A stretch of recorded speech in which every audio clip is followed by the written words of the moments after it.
வணக்கம் கைஸ். நாம் இப்போ பார்க்க போகிறது 6ஆம் வகுப்பு முதல் பருவத்தில் இயற்கை இன்பம் 2வது பாடம். 1954ஆம் ஆண்டு நோபல் பரிசு பெற்ற ஆங்கில புதினம் டேஷ் ஆகும். கிழவனும் கடலும். 1954ஆம் ஆண்டு நோபல் பரிசு பெற்ற ஆங்கில புதினம் டேஷ் ஆகும். கிழவனும் கடலும். அலர் என்பதன் பொருள் டேஷ் ஆகும். மலர்தல்.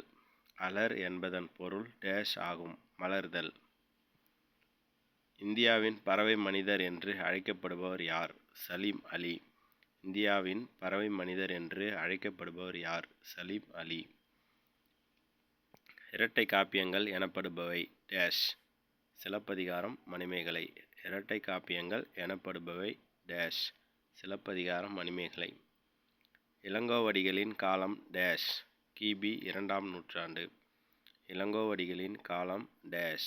கிபி 2ஆம் நூற்றாண்டு. இளங்கோவடிகள் டேஷ் மரபைச் சேர்ந்தவர்? சேர. இளங்கோவடிகள் டேஷ் மரபைச் சேர்ந்தவர்? சேர.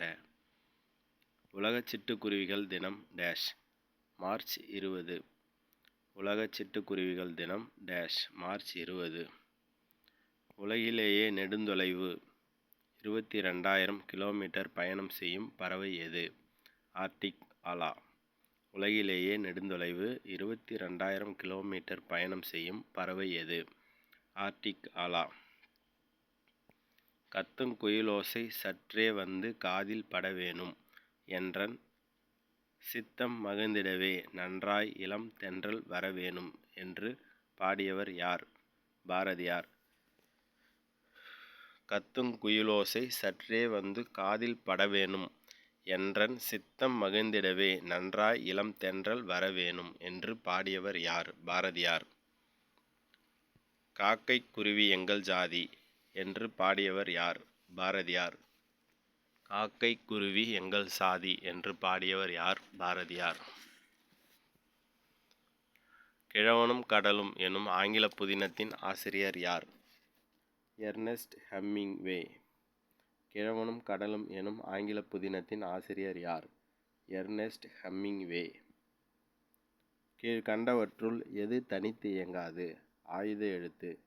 கீழ்கண்டவற்றுள் எது தனித்து இயங்காது? ஆயுத எழுத்து. கீழ்கண்டவற்றுள் எது நுட்பமான ஒலிப்பு முறையை உடையது? ஆயுத எழுத்து. கீழ்கண்டவற்றுள் எது நுட்பமான ஒலிப்பு முறையை உடையது? ஆயுத எழுத்து. கேணி என்பதன் பொருள் என்ன? கிணறு. கேணி என்பதன் பொருள் என்ன? கிணறு. கொங்கு என்பதன் பொருள் டேஷ் ஆகும். மகரந்தம். கொங்கு என்பதன் பொருள் டேஷ் ஆகும். மகரந்தம். சத்திமுத்த புலவரால் பாடப்பட்ட பறவை டேஷ் ஆகும். செங்கால் நாரை. சத்திமுத்த புலவரால் பாடப்பட்ட பறவை டேஷ் ஆகும். செங்கால் நாரை. சார்பெழுத்துக்களின் எண்ணிக்கை டேஷ். 10. சார்பெழுத்துக்களின் எண்ணிக்கை டேஷ் 10.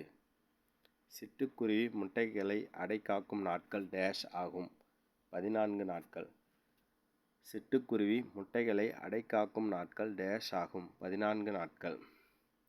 சிட்டுக்குருவிகள் வாழ முடியாத பகுதி டேஷ். துருவப்பகுதி.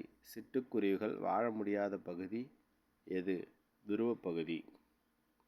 சித்தம் என்பதன் பொருள் என்ன? உள்ளம். சித்தம் என்பதன் பொருள் என்ன? உள்ளம். சிறகடிக்காமல் கடலையும் தாண்டி 400 கிலோமீட்டர் வரை பறக்கும் பறவை டேஷ். கப்பல் கூழைக்கடா. சிறகடிக்காமல் கடலையும் தாண்டி 400 கிலோமீட்டர் வரை பறக்கும் பறவை டேஷ். கப்பல் கூழைக்கடா. சிலப்பதிகாரத்தை இயற்றியவர் யார்? இளங்கோவடிகள். சிலப்பதிகாரத்தை இயற்றியவர் யார்? இளங்கோவடிகள். தமிழகத்திற்கு வலசை வந்த செங்கால் நாரைகள் பற்றி பாடிய சங்ககால புலவர் யார்? சத்திமுத்த புலவர். தமிழகத்திற்கு வலசை வந்த செங்கால் நாரைகள் பற்றி பாடிய சங்ககால புலவர் யார்? சத்திமுத்த புலவர். திங்களை போற்றதும் திங்களை போற்றதும் என்ற சந்திரனை போற்றியவர் யார்? இளங்கோவடிகள். திங்களை போற்றதும் திங்களை போற்றதும் என்று சந்திரனை போற்றியவர் யார்? இளங்கோவடிகள். திங்கள் என்பதன் பொருள் டேஷ் ஆகும். நிலவு. திங்கள் என்பதன் பொருள் டேஷ் ஆகும். நிலவு. நாராய் நாராய் செங்கல் நாராய் எனும் பாடலை எழுதியவர் சத்திமுத்த புலவர். நாராய் நாராய் செங்கால் நாராய் எனும் பாடலை எழுதியவர் டேஷ் சத்திமுத்த புலவர்.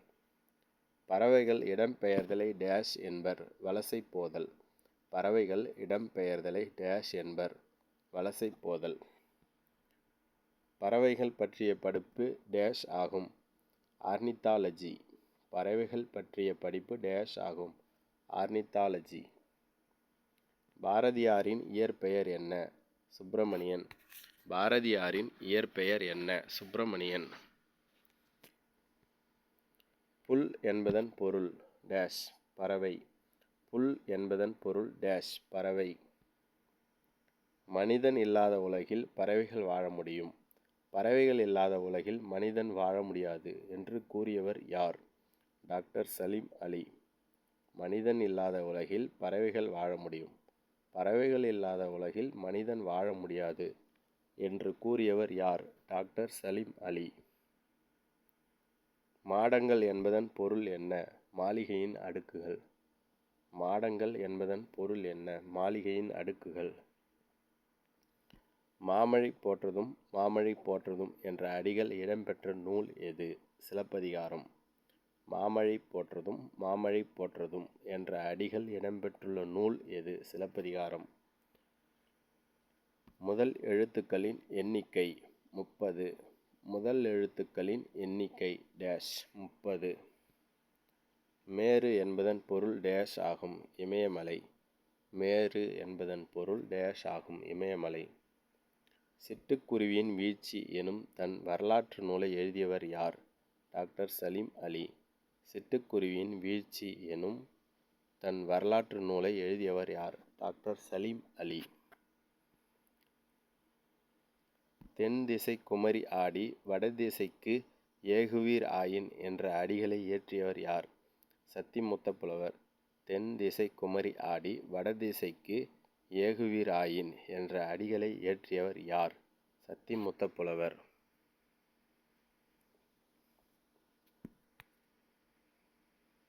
இதோட 2வது லெசன் முடிஞ்சு. அடுத்து 3வது லெசன் பார்க்கலாம். தேங்க்யூ.